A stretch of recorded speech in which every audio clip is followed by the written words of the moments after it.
तो ये कहानी है कानाटा तामाकुई की, जो एक मेड वुमेन के हाथों मरने के बाद एक गॉब्लिन बन के रीइंकार्नेट होता है। जहाँ 14 डे को गोबरू एक हॉबगॉब्लिन बन जाता है, 17 डे को हो जाता है कांड।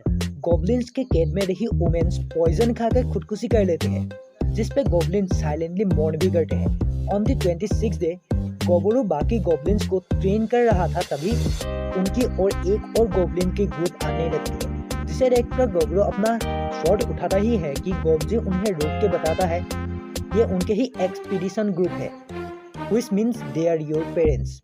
हॉबगॉब्लिन्स की टोली बहुत सारे ट्रेजर्स के साथ 5 लड़कियां भी लाई होती है। गोबरू उनके लीडर हॉपकिन के पास जाता है और उसे लड़कियों को देने के लिए बोलता है, जिसे सुनकर हॉपकिन को गुस्सा आ जाता है और वो गोबरू का गला पकड़ लेता है, जिसे देखकर बाकी भी अपने हथियार उठा लेता है। तभी 2 फीमेल हॉबगॉब्लिन हॉपसातो और मेज हॉप से आती है, जो उन्हें उनके पर्सनल डिस्प्यूट पर सबको ना घुसाने के लिए बोलता है और बोलती है कि क्यों ना हम हमारे जनरेशन के लीडर और तुम्हारे जनरेशन के लीडर के बीच डुएल कराएं, और जो भी जीतेगा वो इस कम्युनिटी का लीडर बन जाएगा। End of course weapon allow नहीं होगा, जिस पर हॉपकिन और गोबरू एग्री करता है और दोनों के बीच फाइट होता है। गोबरू डिमन स्पाइडर के थ्रेड के पावर से हॉपकिन को इजीली बंदी बना लेता है और बन जाता है गॉब्लिन्स का नया लीडर। वो लड़के को बताता है कि तुम्हें फिक्र करने की कोई जरूरत नहीं है, तुम्हें कोई भी हार्म नहीं करेगा और तुम लोग एक दिन ह्यूमन विलेज भी जा पाओगे। पिछले दिन से ही गोबरू लड़कियों को ख्याल रखने लगता है।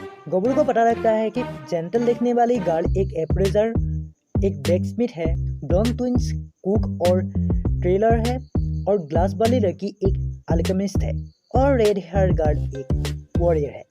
उस दिन से कुछ दिन तक गॉब्लिन्स हंट पर नहीं जाते और जॉइंट ट्रेनिंग करते हैं। On the 31st day midnight Hopkin के साथ सार और गॉब्लिन लड़कियों के रूम में चले जाता है। वो कुछ कर पाते इससे पहले गोबरू उन्हें पकड़ लेता है और लड़कियों को बचा लेता है। इन सब की आवाज सुन के गोब किसी और गोबनी भी वहाँ आ जाता है, तो गोबरू उन्हें बाकियों को उठा देने के लिए बोलता है और सभी के सामने उन 500 को पीट कर रूल ना मानने का अंजाम दिखा देते हैं। सुबह होने तक हॉपकिन के साथ बाकी 4 गॉब्लिन मर जाते हैं। 32nd डे की रात में गोबरू जब सो रहा था तो रेड हेयर्ड गर्ल आके उसके बगल में सो जाती है। गोबरू सोचता है कि जो कल हुआ उसे देखकर शायद स्केयर्ड हो गई, तो वो भी उसके साथ सो जाता है। ऑन द 33rd डे जब उसकी आँख खुलती है तो उसके बगल में गोबनी भी सोई हुई होती है। उसी सुबह गोबे नाम की एक और फीमेल गोब्लिन हॉबगॉब्लिन बन जाती है। ट्रेनिंग वेनिंग सभी सही चल रही थी। गोब किसी अब हैवी वॉरियर यूनिट का कैप्टन बन चुका था।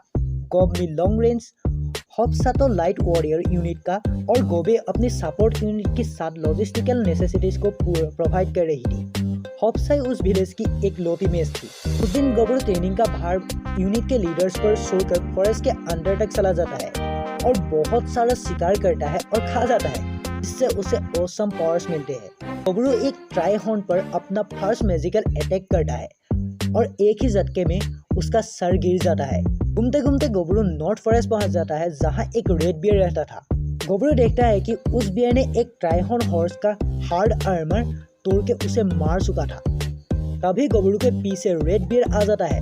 Anyone with good mind will run away, लेकिन पावर्स का भूखा गोबरू उससे फाइट करने का डिसाइड करता है। दोनों के बीच फाइट शुरुआत होती है। वहाँ गोब में गोबरू कहाँ गया इससे परेशान हो जाती है, और विलेज में भी किसी को पता नहीं था कि गोबरू है कहाँ। यहाँ गोबरू और रेड बियर की फाइट और भी इंटेंस होती जा रही थी। मैजिकल अटैक और फिजिकल अटैक से पूरा माहौल गर्म हो रहा था। जंगल में आग लग चुकी थी। दोनों अपनी पूरी ताकत से फाइट कर रहे थे। एट द एंड अपनी एक हार गवाकर गोबरू आखिरकार रेड बियर को मार देता है। 34th डे को रेड बियर का फर्स्ट मीट खाकर और ऑसम पावर्स ऑब्टेन करने के बाद गोबरू वहीं पर गिर जाता है।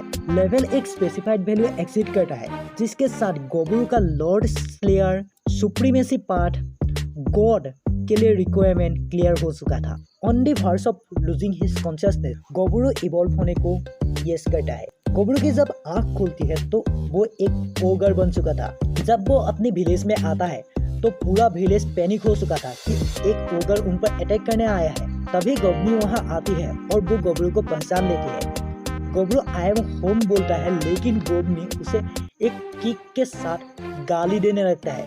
गोबरू उसे परेशान करने के लिए माफी मांगता है। बाकियों को जब रेड बियर के बारे में पता लगता है तो वो लोग शॉक हो जाता है और सवालों की बारिश शुरू होती है और गॉबमी उसे स्कोल्ड ही कर रही होती है, जिसके साथ ये एपिसोड खत्म हो जाती है।